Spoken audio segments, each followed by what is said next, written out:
Hey, hi, everybody. It's Gretchen. And if you're catching on this show, you can see that I'm recording while I'm still in Phoenix, but I am recording a story for you because most likely I'm off grid someplace when it is story and art time. So I thought I'd get a story in for you before I left Phoenix and got ready to head out on the road. Tonight I have one that is a really pretty story about an,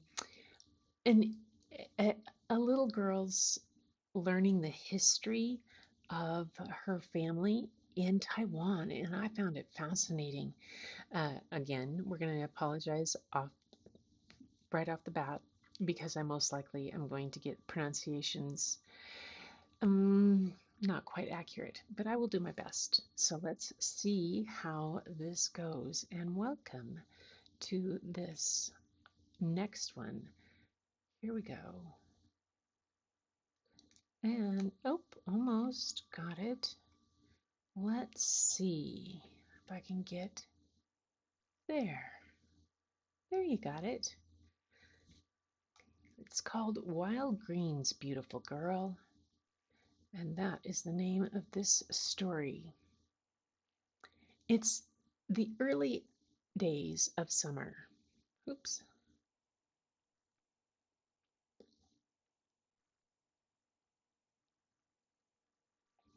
Close it. Let me start that again. It's the early days of summer, and a typhoon is brewing. Dark clouds groan above me, ready to release their tears. When the air is hot and heavy, it's good for the sky to cry. The rain fills our reservoirs so we can drink, and it's water the rice fields and fruit trees so we can eat. The sun always shines brighter after a big storm, lighting up seaweed and snails, making sand and mud sparkle. We live at the southeast edge of our island, next to tall cliffs that rise thousands of meters high above the deep blue Pacific Ocean.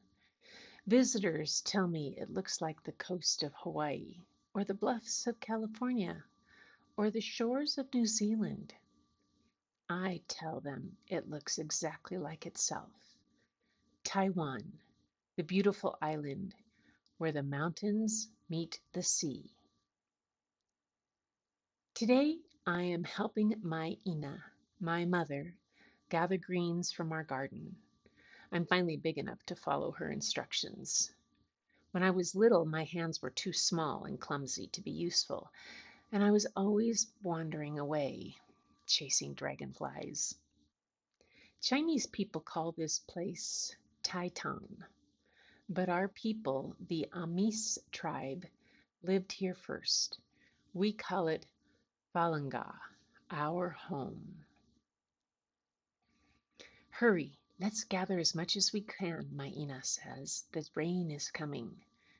She digs up ginger root with her bare hands from the dark soil.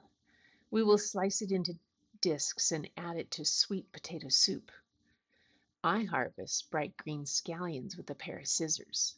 We will chop them into tiny pieces and mix them with flour and oil to make a savory pancakes. As I look for more of the long, delicate shoots to cut, I stumble upon some wavy plants with jagged edges and hairy stems. Weeds! I yank them up by their roots, ripping the leaves to shreds. Ina always told me weeds will regrow if even a small piece remains in the soil. Wawa, my child, what are you doing? My Ina says. I found some ugly weeds. They'll take over our beautiful garden if we let them grow too much, I tell her. But we want those plants to grow. We can eat them. She comes over to show me what I don't see. In Amis, this is what we call dadugum, a flowering shrub related to tomato and potato plants.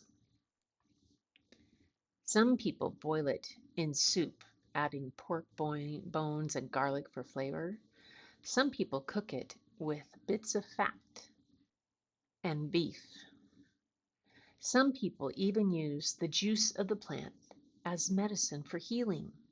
My favorite is to stir fry it with a pinch of salt, as pure as can be. How can something so ugly be good for you? I ask my Ina. Why do you call this ugly? She asks me back. Look all around you. These wild vegetables are more than plants, more than food. They have their own kawas, their own spirit, just like us. The Amis people, the original people of Taiwan. Like dadugam roots, we are strong. Like dadugam leaves, we are full of life. Like dadugam seeds, we can grow anywhere. No matter how far we go, we always belong to this place. Maina looks in the distance. The typhoon winds are picking up.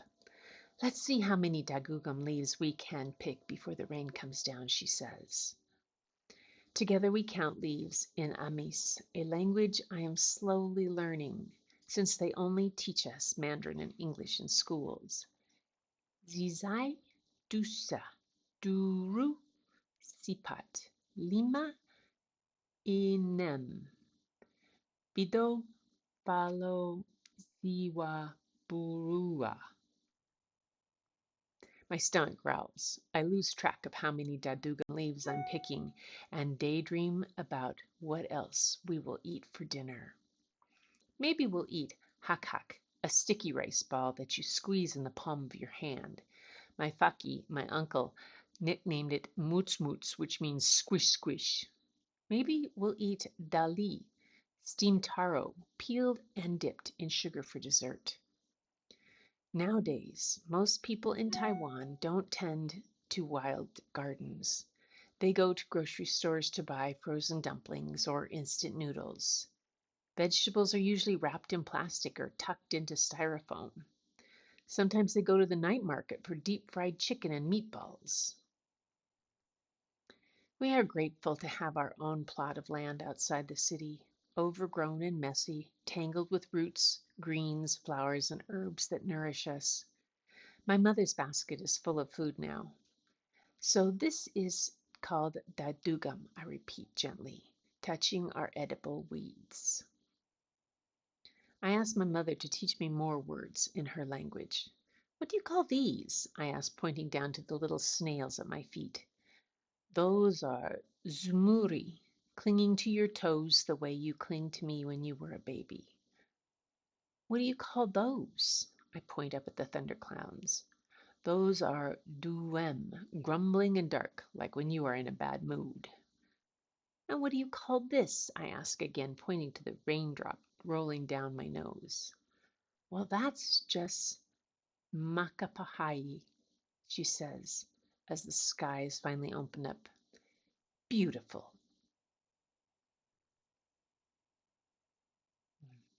The original people.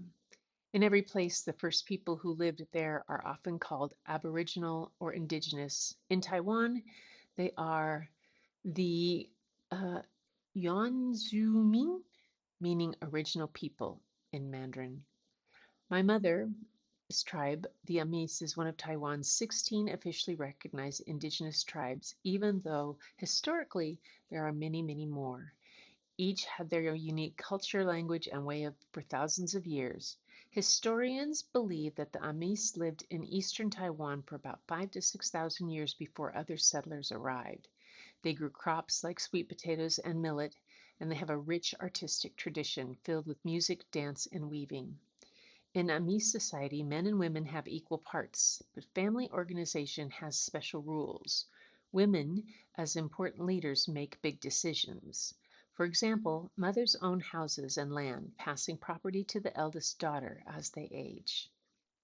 A beautiful island.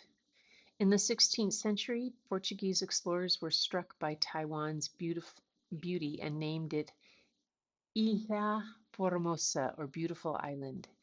This name remained popular among Europeans for centuries. Over time, the Dutch, Spanish, Japanese, and Chinese took over the land of Taiwan, forcing people to leave the homes and villages. This colonization threatened indigenous cultures and language. Future of language. Many scholars view Taiwan as the homeland of the Austronesian language family, which spans from Madagascar to the Pacific Islands, including the Philippines, Indonesia, Malaysia, and Polynesia.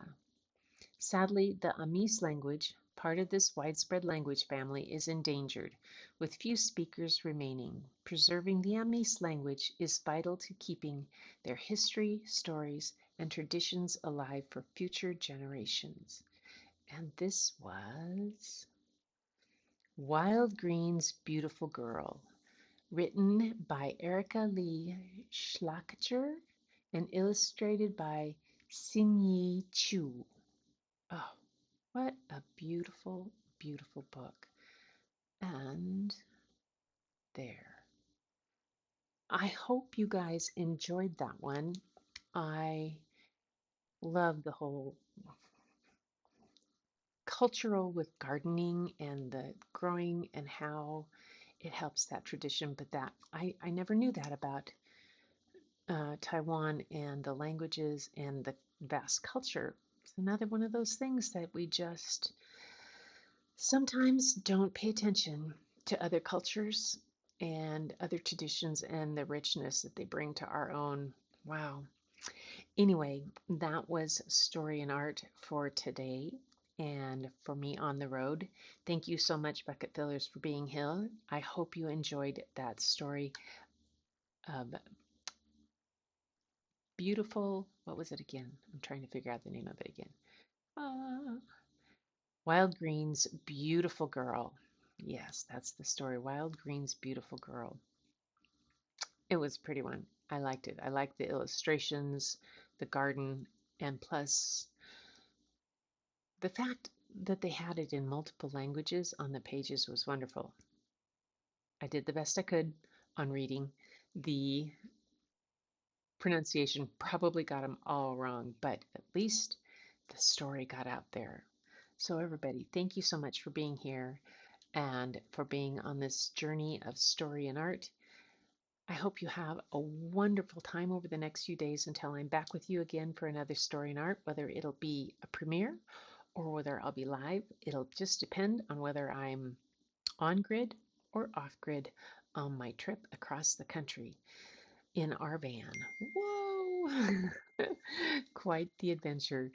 Grateful that my sisters are and friends are staying at my house, taking care of everything while we're gone, and all that adventure. But we're going to have a great time, and I'll take you along the ride. And along the way, I'll probably make little shorts or lives along the road. Oh, excuse me. So I hope you catch those too. And until next time, everybody, keep looking for the beauty hidden in plain sight. It's all around you. But the first place you'll find it is when you go look in your own mirror. And I'll see you next time.